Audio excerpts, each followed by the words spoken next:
Welcome friends.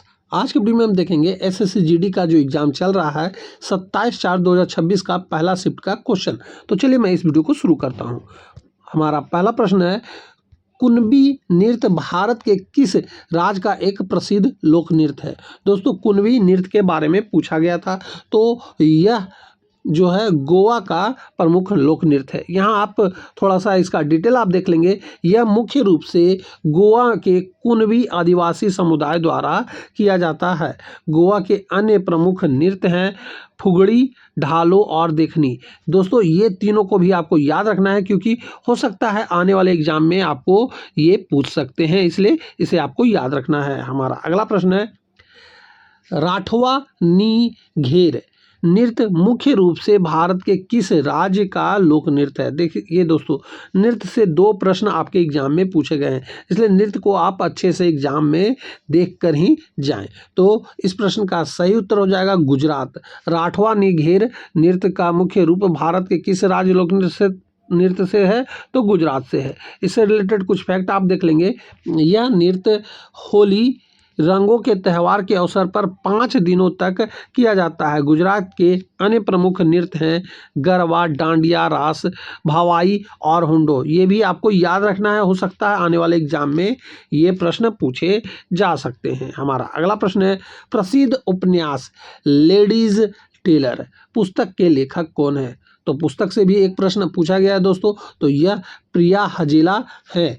कौन? Ladies tailor के लेखक कौन है? प्रिया हजेला। इससे रिलेटेड कुछ फैक्ट आप यहाँ पे देखेंगे कि यह उपन्यास 1947 के भारत पाकिस्तान विभाजन की पृष्ठभूमि पर आधारित है। इसका मुख्य पात्र गुरुदेव नाम का एक सिख व्यक्ति है जो पाकिस्तान से दिल्ली आता है। तो दोस्तों, इससे आपको ये पता चल रहा है कि पुराने बुक आपसे एग्जाम में पूछे जा रहे हैं, इसलिए पुराने बुकों को आप एक बार अच्छे से एग्जाम देने से पहले देख लेंगे। अकबर द्वारा फतेहपुर सीकरी में निर्मित पंचमहल की वास्तुकला मुख्य रूप से किस शैली से प्रभावित है। तो दोस्तों, यह प्रभावित है बौद्ध विहार शैली पे। यहाँ पे आप इस प्रश्न का थोड़ा सा नोट आप देख लेंगे। पंचमहल एक पिरामिड नुमा 5 मंजिला इमारत है जिसे हवा महल भी कहा जाता है। फतेहपुर सीकरी का निर्माण अकबर ने 1571 से 85 के बीच करवाया था। ये आपको याद रखना है। दोस्तों, अकबर से रिलेटेड, बाबर से रिलेटेड भी क्वेश्चन पूछे जा रहे हैं, इसलिए इसे आप नोट कर लेंगे। ये पंचमहल के बारे में पूछा गया है। इस तरह आपको जो मान सिंह के द्वारा अजमेर में बसाया गया है, तो वो सारे महल के बारे में आपको जान लेना है, क्योंकि हो सकता है आने वाले एग्जाम में ये प्रश्न पूछा जाए। हमारा अगला प्रश्न है, वर्ष 1969 में निजी बैंकों के राष्ट्रीयकरण से पहले भारत का एकमात्र राष्ट्रीयकृत सार्वजनिक क्षेत्र का बैंक कौन सा था। तो दोस्तों, यह था भारतीय स्टेट बैंक यानी एसबीआई। इससे रिलेटेड फैक्ट आप यहाँ पे देखेंगे कि एसबीआई का पुराना नाम इंपीरियल बैंक ऑफ इंडिया था। गोरेवाल समिति की सिफारिश पर 1 जुलाई 1955 को इसका राष्ट्रीयकरण किया गया। दोस्तों, आपको एसबीआई से रिलेटेड फैक्ट पूछा गया है, तो आप अब आरबीआई से रिलेटेड भी एग्जाम में क्वेश्चन देख के जाएंगे, क्योंकि हो सकता है राष्ट्रीयकरण से क्वेश्चन काफ़ी पूछे जाएंगे। हमारा अगला प्रश्न है, निम्नलिखित में से कौन सा ऐतिहासिक स्थल दिल्ली में स्थित है। यहाँ दिल्ली में स्थित ऐतिहासिक स्थल के बारे में बोला जा रहा है। तो दोस्तों, यहाँ पे हुमायूं का मकबरा जो है ये दिल्ली में स्थित है, ये आपको याद रखना है। यहाँ पे इस प्रश्न का आप थोड़ा व्याख्या देखेंगे, नोट देखेंगे। इसे हुमायूं की पत्नी हाजी बेगम ने बनवाया था। 1993 में इसे यूनेस्को विश्व धरोहर स्थल घोषित किया गया है, ये आपको याद रखना है। हमारा अगला प्रश्न है, मटर का पौधा किस पेड़ या अन्य सहारे पर किसके माध्यम से चढ़ता है। तो दोस्तों, यह चढ़ता है प्रतान के माध्यम से। हमारा अगला प्रश्न जो पूछा गया था वो आप देखेंगे कि 297 ईसा पूर्व यानी 297 ईसा पूर्व में चंद्रगुप्त मौर्य के बाद मौर्य सिंहासन पर कौन बैठा था।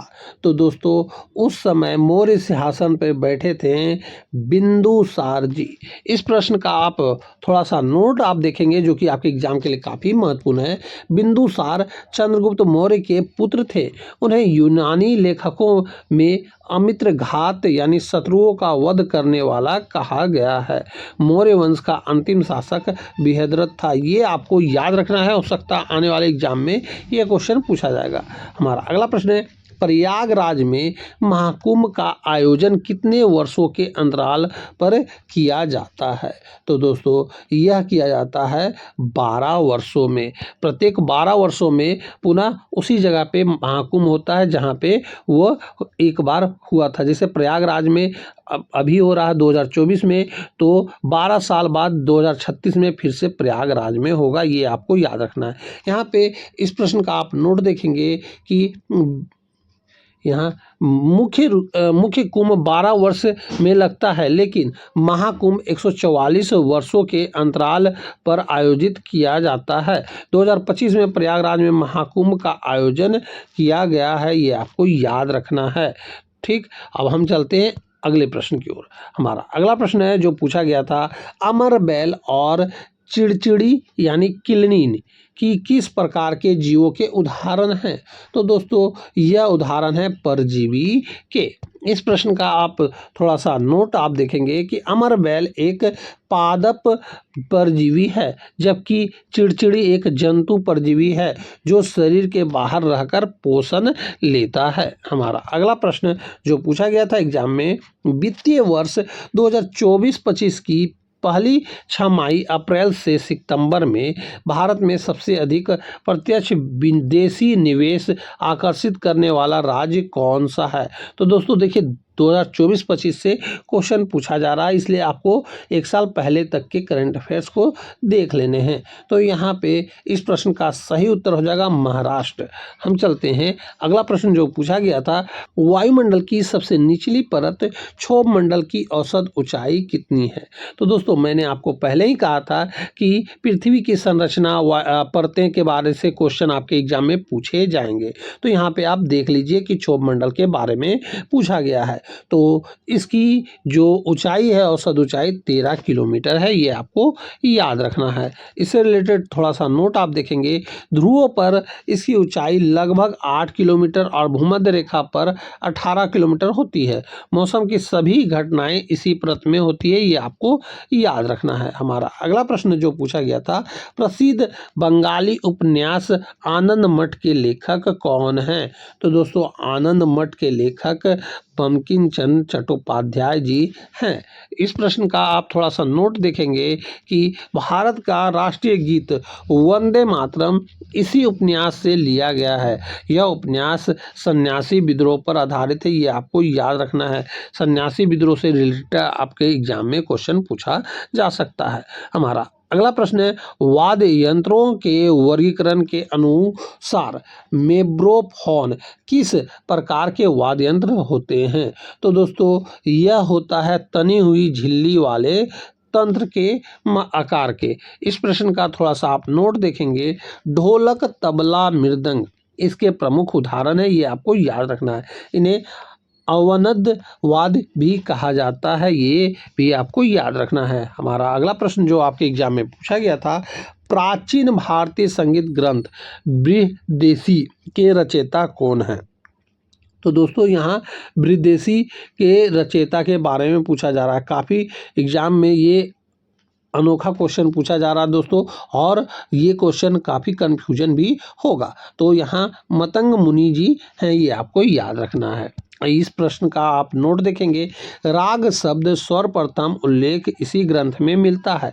भरत मुनि नाट्य शास्त्र की रचना की है, ये आपको याद रखना है। हमारा अगला प्रश्न है, चैलकोलिथिक का शब्द का प्रयोग इतिहास के किस काल को दर्शाने के लिए किया जाता है? तो दोस्तों यह दर्शाता है तांबा पत्थर युग के काल को। इसमें नोट थोड़ा सा आप देख लेंगे दोस्तों, चालकों का अर्थ तांबा और लिथिक का अर्थ पत्थर होता है, ये आपको याद रखना है। हमारा अगला प्रश्न है, तरल पदार्थों यानी गैस और द्रव द्वारा लगाए जाने वाले घर्षण बल को किस नाम से जाना जाता है? तो दोस्तों इसे जाना जाता है कर्सन यानी ड्रग के रूप में जाना जाता है। हमारा अगला प्रश्न जो आपके एग्जाम में पूछा गया था, वह तापमान जिस पर वायुमंडलीय दबाव पर कोई ठोस पिघलकर द्रव बन जाता है क्या कहलाता है? तो दोस्तों यह कहलाता है गलनांक। जब ठोस पिघलकर द्रव बनता है तो वह गल जाता है, इसलिए इसे गलनांक कहा जाता है। हमारा अगला प्रश्न जो पूछा गया था, पृथ्वी की भूपर पट्टी में सबसे प्रचुर मात्रा में पाया जाने वाला तत्व कौन सा है? तो दोस्तों वह तत्व है ऑक्सीजन। यहाँ इस प्रश्न का थोड़ा सा आप नोट देख लेंगे कि ऑक्सीजन जो है सबसे ज़्यादा मात्रा में पाया जाता है, उसके बाद नाइट्रोजन पाया जाता है। ये आपको याद रखना है क्योंकि इससे आपके एग्जाम में क्वेश्चन पूछा जाएगा। हमारा अगला प्रश्न जो आपके एग्जाम में पूछा गया था, सरफेसी अधिनियम 2002 मुख्य रूप से किस क्षेत्र से संबंधित है? तो सरफेसी जो है दोस्तों यह संबंधित है बैंकिंग और वित्तीय क्षेत्र से। इसका थोड़ा सा आप नोट देख लेंगे कि यह बैंकों का एनपीए वसूलने में मदद करता है, ये आपको याद रखना है। हमारा अगला प्रश्न जो आपके एग्जाम में पूछा गया था कि ग्रेटुअस शब्द का सही वर्तनी बताना है। ये ग्रेटुअस शब्द बोला गया था तो ये करेक्ट स्पेलिंग था, यानी कि यही हो जाएगा ऑप्शन नंबर सी। इसी तरह आपके एग्जाम में एक्टिव का विलोम पूछा गया था। एक्टिव का विलोम क्या होगा, उसके बाद ब्रिक्स का विलोम क्या होगा, इस तरह के क्वेश्चन पूछे गए थे। तो दोस्तों ये आपको हिंदी में क्वेश्चन पूछे गए थे, इसलिए इन सभी क्वेश्चन को आपको देख लेना है क्योंकि आपके एग्जाम में काफ़ी प्रश्न पूछे जा रहे हैं। तो ये थे आपके फर्स्ट शिफ्ट में पूछे गए क्वेश्चन जो कि 27 तारीख को पूछा गया था। इससे काफ़ी रिलेटेड और मैथ रीजनिंग में आपकी बात करें तो कैलेंडर से क्वेश्चन आया था, फिर आपको ये क्या बोलते हैं अल्फ़ाबेट क्वेश्चन आया था, फिर आपको डायरेक्शन से क्वेश्चन आया था। ये रीजनिंग के हो गए। मैथ में आपको प्रॉफिट एंड लॉस से क्वेश्चन आया था, एलसीएम एचसीएफ से क्वेश्चन आया था, फिर कैलकुलेशन के 2-3 क्वेश्चन थे। तो इस तरह के क्वेश्चन आपके एग्जाम में पूछे जा रहे हैं, इसलिए जितना हो सके इन प्रश्नों को आप देख लें क्योंकि आपके एग्जाम में इनसे ही प्रश्न बन रहे हैं और ये आगे भी पूछा जा सकता है। इसलिए हमारे साथ आप बने रहें, हमारे चैनल को सब्सक्राइब कर लें ताकि आपको आगे आने वाले वीडियो क्वेश्चन का नोटिफिकेशन आपको मिल जाए। क्योंकि आप अगर जो जुड़े रहेंगे हमारे साथ तो आपको एग्ज़ाम का जो पॉइंट ऑफ व्यू है, कैसा क्वेश्चन पूछा जा रहा है, वो आपको सही जानकारी मिल सकेगा। तो मैं यहीं पे इस वीडियो को समाप्त करता हूँ। अब मैं मिलूँगा अगले शिफ्ट के क्वेश्चन के साथ, तब तक के लिए जय हिंद, वंदे मातरम।